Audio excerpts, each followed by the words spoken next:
یہ حدیث مبارکہ ہے کہ جو رشوت لیتا ہے اور جو رشوت دیتا ہے یہ دونوں ہی جہنمی ہیں۔ نبی کریم صلی اللہ تعالیٰ علیہ وآلہ وسلم نے ارشاد فرمایا، رشوت لینے والا اور رشوت دینے والا دونوں جہنمی ہیں۔ رشوت ہمارے معاشرے میں ہی نہیں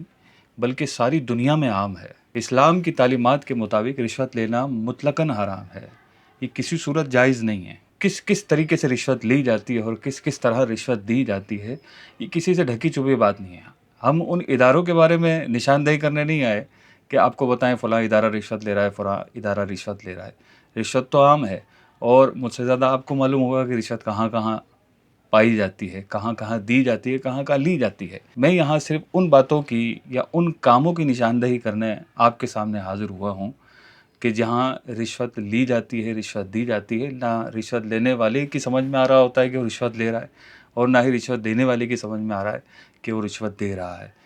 تو یہ سلسلہ ان باتوں پر مشتمل ہے کہ ان کاموں کی نشاندہی کی جائے کہ جن کو لوگ عموماً رشوت نہیں سمجھتے، حالانکہ وہ بھی رشوت میں پڑے ہوئے ہیں، رشوت دے رہے ہیں یا رشوت لے رہے ہیں، دونوں صورتوں میں یہ گناہ گار ہیں۔ انشاءاللہ اس سلسلے میں ہم وہ باتیں واضح کرنے والے ہیں کہ جن سے آپ کو یہ پتہ چلے گا کہ یہاں بھی رشوت ہو سکتی ہے، یا یہاں بھی رشوت لی جاتی ہے، کیا یہ کام بھی رشوت ہے، کیا اس طرح لینا بھی رشوت ہے۔ تو یہ ساری باتیں انشاءاللہ اس سلسلے میں ہم ڈسکس کریں گے۔ تو ایک بنیادی بات ہے جو مجھے بھی معلوم ہونا چاہیے، یا آپ کو بھی معلوم ہونا چاہیے کہ رشوت ہوتی کیا ہے اصل میں۔ تو یہ کیسے پتہ چلے کہ یہ جو میں کام کر رہا ہوں یہ رشوت ہے یا رشوت نہیں ہے، یہ کیسے پتہ چلے کہ یہ چیز میں لے رہا ہوں یہ میرے حق میں رشوت ہے یا نہیں ہے، یہ مجھے کیسے پتہ چلے گا۔ تو بات سیدھی سی ہے اور بالکل آسان ہے کہ ہمیں یہ معلوم ہونا چاہیے کہ رشوت کہتے کس چیز کو ہے، آخر رشوت ہے کس چیز کا نام۔ تو رشوت کی ایک تعریف ہے، ڈیفینیشن ہے، جو بھی اس تعریف کی زد میں آئے گا وہ رشوت خور کہلائے گا، رشوت دینے والا کہلائے گا، رشوت لینے والا کہلائے گا۔ تو رشوت کی بالکل سمپل سی تعریف ہے، وہ اگر ہمارے ذہن نشین ہو جائے تو انشاءاللہ ہم مستقبل میں رشوت دینے سے بھی بچ سکیں گے، رشوت لینے سے بھی بچ سکیں گے۔ رشوت اسے کہتے ہیں کہ جو پرایا حق دبانے کے لیے کسی حاکم کو دیا جائے، کچھ رقم دی جائے یا کچھ بھی ایسی چیز دی جائے جس کی کوئی حیثیت ہو، کسی کا حق دبانے کے لیے حاکم کو کچھ دیا جائے، یا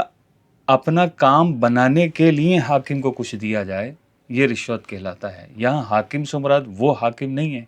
کہ جو پورے ملک کا سربراہ ہوتا ہے، بلکہ یہاں حاکم سے مراد اس ادارے کا کرتا دھرتا، اس ادارے کا بڑا، ایسا جس کے ہاتھ میں کچھ اختیار ہوتا ہے، جس کے ہاتھ میں کچھ پاور ہوتا ہے، وہ چاہے کسی چھوٹے عہدے پر فائز ہو، چاہے وہ کمپنی کے کسی بڑے عہدے پر فائز ہو، یا وہ ادارے کے بڑے عہدے پہ فائز ہو، پرائے حق دبانے کے لیے اگر اسے شخص کو کچھ دیا، یا اپنا کام بنانے کے لیے ایسے شخص کو کچھ دیا جس کے ہاتھ میں کچھ اختیار ہے، وہ کچھ کر سکتا ہے آپ کے لیے، اور اس کو کچھ آپ نے دیا، تو یہ رشوت ہے۔ پھر میں عرض کروں، پرایا حق دبانے کے لیے کسی کو کچھ دیا یا اپنا کام بنانے کے لیے حاکم کو کچھ دیا، یہ رشوت ہے۔ یہاں ایک بات بہت قابل غور ہے جس کا واضح کرنا انتہائی ضروری ہے۔ کبھی ایسا ہوتا ہے کہ ہمارا حق ہے، اور واقعی ہمارا حق ہے، جو ایک شخص دبا کر بیٹھا ہوا ہے، یا ایک ادارے کا افسر ہے، یا ادارے میں کوئی کام کرنے والا ہے جو ہمارا حق دبا کر بیٹھا ہوا ہے، اور بغیر رشوت کے وہ حق ہم نہیں پا سکتے۔ تو ایسی صورت میں اگر اس حاکم کو کچھ دیا تاکہ وہ آپ کا حق، جو آپ کا مال ہے یا آپ کی جائیداد ہے، آپ کی پراپرٹی ہے، وہ آپ چاہتے ہیں کہ وہ آپ کو مل جائے، آپ کی ہے وہ، لیکن وہ جو حاکم ہے اس پر مسلط ہے، اس ادارے پر مسلط ہے جو رشوت لیے بغیر آپ کی چیز نہیں چھوڑتا ہے، تو ایسے شخص کو کچھ دینا یہ رشوت نہیں ہے۔ لیکن وہ جو شخص لے رہا ہے آپ سے اس چیز کو چھوڑنے کے لیے، یہ اس کے حق میں رشوت ہے، اس کے حق میں کبھی بھی حلال نہیں ہوگی۔ تو ان ساری باتوں کا کنکلوژن نکالا جائے، نتیجہ نکالا جائے، تو وہ نتیجہ یہ نکلے گا کہ رشوت لینا تو کسی صورت بھی جائز ہے ہی نہیں، کوئی صورت نہیں ہے رعایت کی۔ ہاں، رشوت دینے کی ایک صورت جواز کی یہ ہے کہ اپنا حق نکالنے کے لیے اگر کسی نے کچھ دیا تو وہ رشوت نہیں ہے۔ وہ لینے والے کے حق میں تو رشوت ہے، لیکن دینے والے کے حق میں ہرگز رشوت نہیں ہے۔ یہاں ضمن ایک بات عرض کرتا چلوں، جیسے میں نے عرض کیا کہ اپنا حق نکالنے کے لیے اگر کسی کو کچھ دیا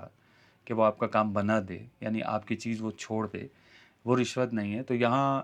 جو ہمارے نادان دوست ہیں وہ یہ سمجھتے ہیں کہ میرے پاس ڈگری ہے کسی سبجیکٹ میں،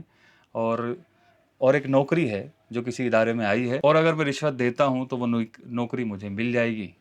اور اگر میں رشوت نہیں دیتا تو وہ نوکری کہیں اور چلی جائے گی، چونکہ میرے پاس ڈگری ہے۔ گویا میرا حق ہے اس کمپنی میں، اس ادارے میں، کہ جو بغیر رشوت کے مجھے نہیں مل رہا۔ تو وہ رشوت کو یوں وہ سمجھتا ہے اپنے ذوم میں کہ میں جو رشوت دے رہا ہوں یہ غلط نہیں کر رہا ہوں، میرا تو حق ہے وہاں دبا ہوا ہے، میں وہ نکالنے کی کوشش کر رہا ہوں۔ تو ایسا نہیں ہے،